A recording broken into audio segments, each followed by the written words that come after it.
Newsmaker Saturday starts now. Thanks for joining us on Newsmaker Saturday. Pleased to have with us Arizona's Congressman from the 5th District, Andy Biggs, first elected in 2016, served a lot of time in the U.S. House, or pardon me, in the Arizona House, and then as the Senate President. That's District 5.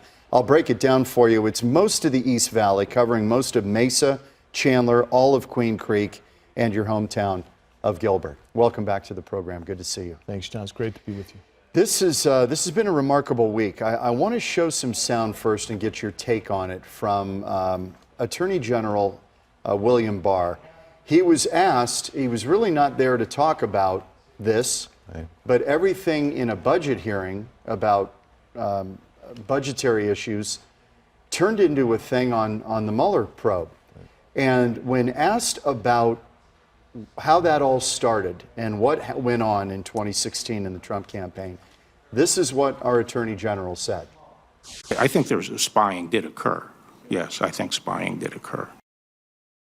That's a pretty remarkable statement, and it got everybody's attention, that he just flat out said spying occurred, right, and then followed it up later saying there may have been a predicate for that, in other words, a reason for that, but he just flat out said spying occurred. Was that reckless on his part, or do you think in politics it was a moment of absolute truth?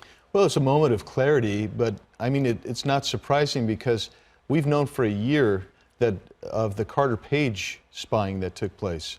And Carter Page worked in the Trump campaign, and we know that there was additional spying that took place.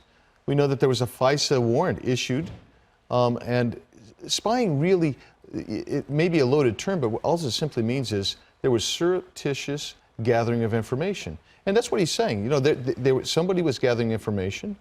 And for what purpose? Is it possible that they thought, hey, some of these Trump guys are having troubling contacts with foreign governments, and we need to see what's going on here? Could there be a justifiable reason? There can be a justifiable reason to spy on an American citizen, but you have to demonstrate that. And so far, all we've ever seen is the Carter Page issue. And we know that they used the Steele dossier, which was Oppo research for Hillary Clinton campaign and for the DNC. So that's one aspect That's of how it. they got the FISA warrant. Yes, so they used that, and they also used an unverified dossier. Yes, it was totally unverified. In fact, it was not only unverified, they had reason to understand very clearly it was an Oppo research dossier. And then you add to it that they also cited ostensibly for their FISA warrant this BuzzFeed or internet leak, but they were the ones who leaked it.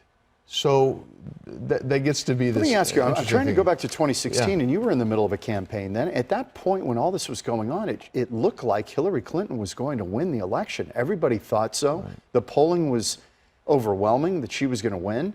Why did they need to do this, if that's what is alleged here? Well, if you look at the people that are named involved, and let's just take Peter Strzok, for instance, and Lisa Page. FBI. These are top people at FBI. Andy McCabe, top level of FBI as well. They were talking about how much they did not like Donald Trump, and they needed to stop that campaign. I mean, things like, I hope Hillary Clinton wins 100 million to 1, or how do we make sure that Trump doesn't win? Well, there was one in there that caught my attention when he talked about, I have an insurance policy. Yes. I don't know where you throw that around. Is this just idle chatter between friends and they're expressing their political views, which we all do, you know, quietly or not so quietly to our friends? We tell them how we feel. Is that what that is? Well, if that is what it is, you might say that's a one-off and that's fine. But this is a conversation that goes on and on and on. And Peter Strzok, remember who he is. He's at the heart of 3 different investigations before he finally gets removed from the Mueller investigation, because the Inspector General said there's bias going on, and Andy McCabe lied. If an American citizen says, Congressman Biggs, you know, why are we going back and treading up this old ground? Let's think about solving problems now. How would you answer that if they think you guys are now going to end up in a fishing expedition? Well, we don't want to be in a fishing expedition. But one thing that we have found, indicia of, the Inspector General found it, and it's pretty clear, is that the top levels of our our police apparatus, the FBI and the Department of Justice, there was something going on that treated Hillary Clinton and her team differently than it treats anybody else in this country. And then there was another indication that they treated Donald Trump differently. We're a free republic. If we can't trust the federal government and the police apparatus of this nation, then the whole fabric of our society is at risk. And I think that's important for America to understand, and that's why it's important to get to the bottom of it and try to clean this up, restore trust. Let me take you to a piece Griff Jenkins did on the Mueller probe when it was released, that he had at least made a conclusion, and again, William Barr is interpreting that conclusion through that 4 pages. We may get some more specificity as we go forward, but this is Griff Jenkins from Fox wrapping this up. Take a look. After wasting all of this money and all of this time, they found no collusion. On his way to board Air Force One, President Trump stopping to talk with reporters, answering questions about his take on the Mueller report. This was an attempted coup. This was an attempted takedown of a president, and we beat them. We beat them. Meantime, on Capitol Hill, Attorney General William Barr was back in the hot seat, addressing lawmakers awaiting the report's release. I think the report contains a lot of the information that would give meaning and content to the discussion, and I really can't do it in the absence of getting it out. Barr's second day of back-to-back hearings, intended to address the Justice Department's budget, comes as a color-coded and redacted version of Mueller's report is expected to come out within a week. Democrats, critical of Barr's handling, say they want to see the nearly 400-page document in its unredacted entirety. We plan to identify very specifically which redactions relate to which category and try to explain why that redaction was made. Did the special counsel find probable cause that a crime had been committed? I'm not going to characterize his report. The report will speak for itself, and that's why I want to get it out. But I think my letter says that he did not find a crime was committed. No. The president is in San Antonio today for a fundraiser. And tomorrow, the vice president is also traveling to a border state where he'll be in Arizona touring parts of the southern border wall along the U.S.-Mexico border. In Washington, Griff Jenkins, Fox News. And obviously that happened. The vice president was here this week. Andy Biggs, Republican congressman from Arizona District 5. How deep do you think this goes? I think it goes deep enough that we should be very concerned. And I think Mr. Barr is trying to get at it. And I think in his own way, Mr. Mueller's tried to get at it a little bit. I felt Mueller had a conflict. You were critical of Mueller. Yeah. I was just going to bring this up. You wanted him out. Yeah, and I still think that would have been the best thing. I think that Mueller and his team was rife with conflict. I mean, you had Andrew Weissman on there, for Pete's sakes, who has had cases literally thrown out because of his tactics. You had the person who represented the Clinton Foundation in a criminal complaint. These are people that have no business being on a what is necessarily an objective investigation. So I believed then, I still believe that they were subjective, but I think it's instructive that even with those kind of biases, they could not find enough to go after President Trump. When this whole thing is released, you know, there are rules that you cannot release grand jury testimony. You can't sully the reputation of someone who's an innocent. Right. There are things that we're just not going to see. I think that's pretty clear in the law. But when we do see as much as we can, do you suspect there'll be some things in there that will be very unfavorable to President Trump? I think it wouldn't surprise me if the things that you'll find in there is that his tweets, his social media presence, where he is highly critical of Mueller and the investigation in and of itself. I think there'll be some. We already know that, though. Yeah, but we know that. It won't be a surprising thing. I don't think there'll be anything particularly surprising that's in there. And I would just say that, like, for instance, classified information, one of the reasons that you have to keep that redacted is because, I mean, as Trey Gowdy has said it, you know, my former colleague, Adam Schiff leaks like a screen door in a submarine. I mean, you can't trust him with some of this information because it gets out there and it's not supposed to be out there. In fact, it's a felony if it gets out there. So even if they release it to particular people in Congress, your eyes only, it ends up out in the press. Exactly right. Which, you know, some of this is our lifeblood. I mean, we rely on leaks to tell stories. One side may not like it, the other side may not like it, but it's how business is done. And some important things come because of that. Absolutely right. And you know, I am for transparency. If I had my druthers, we would just put the whole Mueller report out there.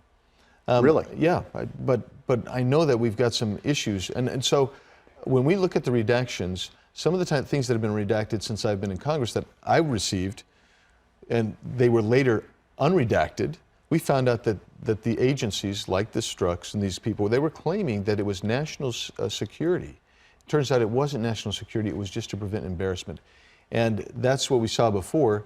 And I think that there's justifiable criticism to say, look, we just want to make sure that everything that possibly can come out comes out. Does, right. And it needs to be pointed out that as William Barr, the Attorney General, goes through these redactions, he's sitting shoulder to shoulder with Robert Mueller. Right. Correct? Yes, and there's a whole So team. Mueller will say, hey, why are you redacting that? That's a political preference. Or he will put the brakes on it, right?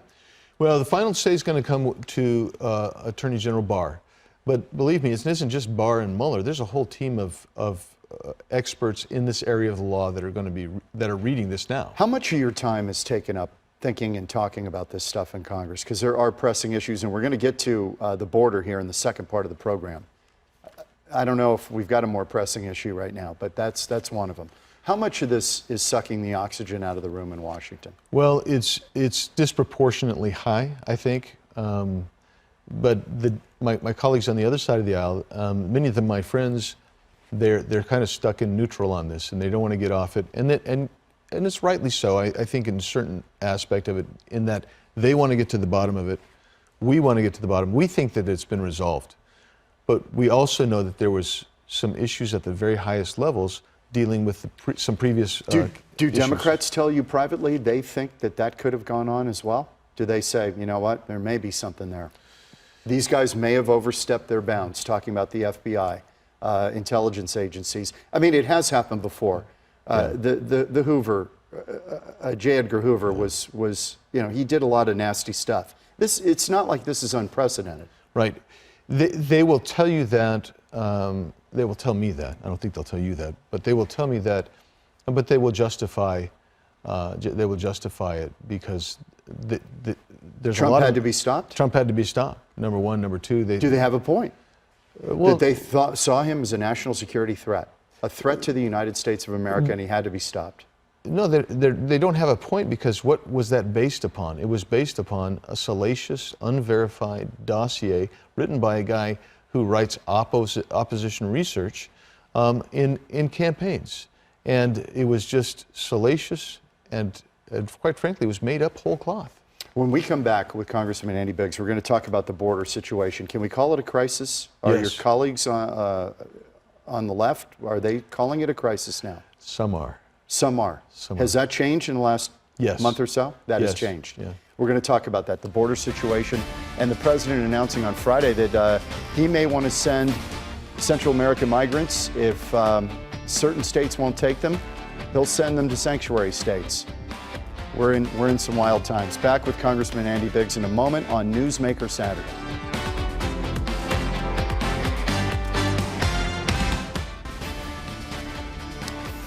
Back with Arizona Congressman Andy Biggs. He is now in his second, well, you first term elected in 2016, took office in 2017. Let's get to this border issue, and we're going to roll this tape that is just, I think when Americans see this, they wonder what the heck is going on and why can't Congress get a handle on this?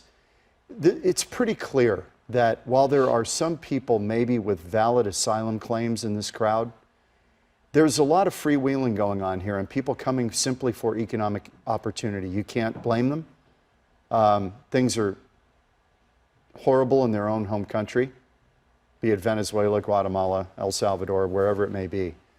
But it seems like our asylum rules are being used against us now to gain entry and to jump ahead of other people who are trying to come here legally, and they come from all over the world. We're home to 20% of the world's immigrants here. Right. What is going on, and why can't you guys get a handle on this thing? Well, there's so many ways to answer that, but let's just answer by saying we're the most generous country in the world as far as immigration goes. 1.2 million people came in legally last year. Legally? Legally. How many came in illegally, do we know? The estimate going forward this year is roughly 2.5 to 3 million people enter this country illegally. We will apprehend about a million of them. It just doesn't make sense. Yeah, I mean, just think of that. Imagine, unless you believe in open borders, that just does not make sense to anyone. Right. I mean, just think of a group the size of Maricopa County entering the country every year. That's really what we're talking about. We happen to be one of the fastest growing counties in the country.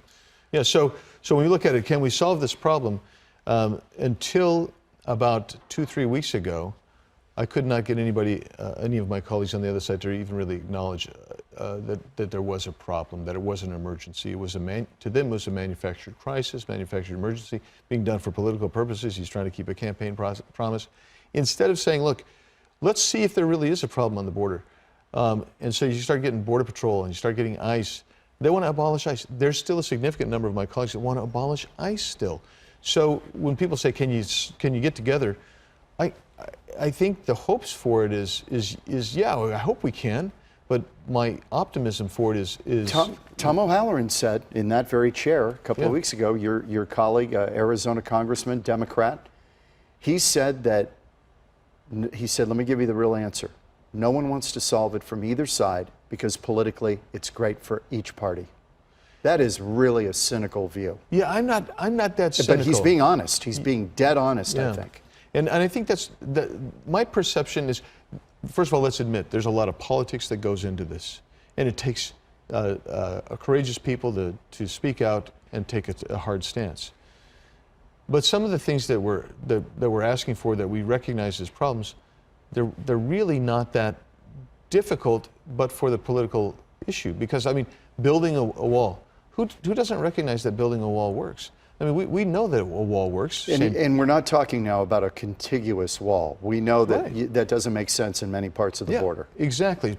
So you acknowledge that? Yeah. But wherever you can put a fence up, a wall up, you put that barrier up. Well, you know, one of the things that struck me is when we talk about government largesse, and we're going to get into that in a minute, we may not need as many border agents if we have physical barriers to funnel people into certain areas. Then you need fewer agents to patrol those areas. Am I right about that? You don't need to grow government or grow the border security force if you've got better barriers and where you're pinching people into a confined area. Yeah, John, yes and no. Let me tell you why. The yes part is you're right if everything else is working right, like your asylum laws. But we have agents spending almost 40% of their time taking care of children and things that are non-Border Patrol agent related. Plus we have literally thousands of vacancies right now at the border, in the Border Patrol. Right. So it's a tough issue. I think Why it can be didn't solved. you guys solve it when you had the presidency and both houses of Congress? I have a lot of people reach out to me on social media and say if the Republicans are serious about it, they should have solved it when they had the majority. Fair comment, fair criticism. I agree with it. So a number of bills were run. I ran a series of bills. And I will tell you that I'm not sure that my leaders really wanted to get this solved. But think about it this way, John. If I introduce 4 or 5 bills, they wanted to take 25 bills and put them together in one lump. Comprehensive. Some kind of comprehensive deal. And I kept saying, why don't you parse that out? Let us all vote on each one of these separately. Why not do it in pieces? Why do we need it to be comprehensive? Why can't you say, we're going to attack this issue, it's asylum, we're going to work on that right now. Yeah. Border structure, we're going to work on that separately. E-verify, whatever it may be. Because they get in this business of log rolling. Well, John, would you vote for this bill? No. Okay, but if we gave you this, because I know you want this. This is how the sausage is made. It's how the sausage is made, and sometimes how it's not made. Yeah. Let me show you as well. Tape number 5. We started. They're overwhelmed. They were dumping people at the Greyhound bus depot. You know this, with no other options. The president on Friday started talking about, okay, we're going to start sending these people to the sanctuary states and cities where the politicians apparently want them. It's illegal to do, right? That would be illegal to pick out selective places to move these people? I don't know that I would say it's illegal.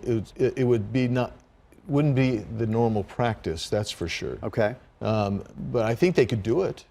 And should he? And you know, I wish we didn't have to even talk about Is that. he trying to force movement politically by doing such a thing? I think he's trying to call their bluff and say, look, just like he's trying to put leverage over Mexico, I think he's trying to put leverage over Congress, saying, hey, look, Speaker Pelosi, you live in a sanctuary city. How about if we put, instead of in Phoenix, where we're overwhelming the resources, the community resources and whatnot, well, how about if we did that in San Francisco, just put a whole a group of asylee applicants up there? How would you deal with that? What's good for the goose is good for the Exactly. gander. Okay. Yeah. I get it.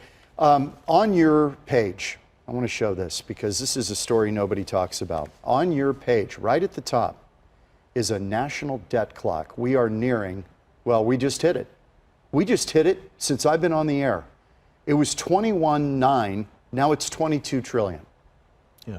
What is going on? And again, I heard the argument, we couldn't afford the president's tax cuts. Well, actually, the revenues coming in from those tax cuts are at record levels, so we're generating money from it. What we've got, Congressman, I believe, is a spending problem in Washington. It's absolutely a spending problem. So when you see that debt clock just climbing up just at a phenomenal rate, it's not, like you say, we've had record month over month, year over year revenue, but Congress did not cut spending in any way. Because there's no will to cut spending. They're going to go back to their districts, my colleagues are, and they're going to say, look, you know, I got you this. I got you this, or I got you that. And vote me in. Yeah. So as long as spending is tied to votes. Well, but here's the way it needs to be done again. Congress hasn't passed a balanced budget in 20 years, more than 20 years. We could get there again, but you know, 6 years ago, they were talking about a 5-year plan. Then they were talking about a 10-year plan. And this year, they're talking about a 15-year plan to balance the budget. Our debt, national debt, that's the cumulative. Debt is the cumulative of all the yearly deficits. It's increased 10% since President Trump took office in 2017. He was supposed to be some kind of fiscal hawk. Yeah. Now, under President Obama, the national debt increased 100%, from 10 trillion to 20 trillion. So we've got spendthrifts on both sides. Absolutely. And that's why I'm trying to raise the consciousness of my colleagues. This is, to me, the number one threat. That's why I introduced a bill saying this is a threat to our national security. You are exactly right. Yeah. It is, and nobody's talking about it. You are, apparently. Yeah.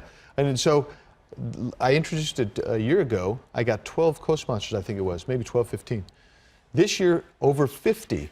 And John, we should have every member of Congress saying this is a national problem. But the only thing that the Congress members seem to be worried about, especially in Congress versus the Senate, you're up for election the minute you get reelected. Yeah, yeah, that's right. You get elected in 2016 and you're thinking about 2018. It's the most risk-averse place I've ever seen where if you said, we need to make an adjustment with this program. I ran bills to actually eliminate programs where we showed that everything in that department was being done by other departments. But if we don't get at the big ones, which are Social Security and Medicare, yeah, we're not going to solve it. And these are untouchable, it seems. But you can actually keep your promises to the people who are on those programs and still get there. It's just a matter of doing the hard work, rolling up your sleeves, and being willing to do it. We got 15 seconds. Is it possible to raise the age of Social Security when you get the benefits now that people are living longer? It's possible, but you have to keep the promises to those who are in. To those who are in. You can't do that to people who are too close to it. You're on your second term. Are you hopeful about what goes on back there? We got about 10 seconds. Are you hopeful or are you disenchanted?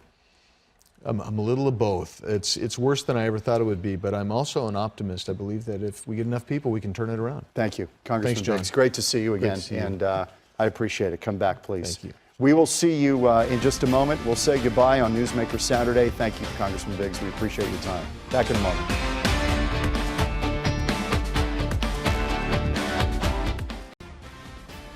Special thanks to my guest this week on Newsmaker Saturday, Arizona Congressman Andy Biggs. I'd love to hear from you. Reach out to me on my social media platforms. It's John Hook, Fox 10 on Facebook and Twitter. We'll see you next week on Newsmaker Saturday.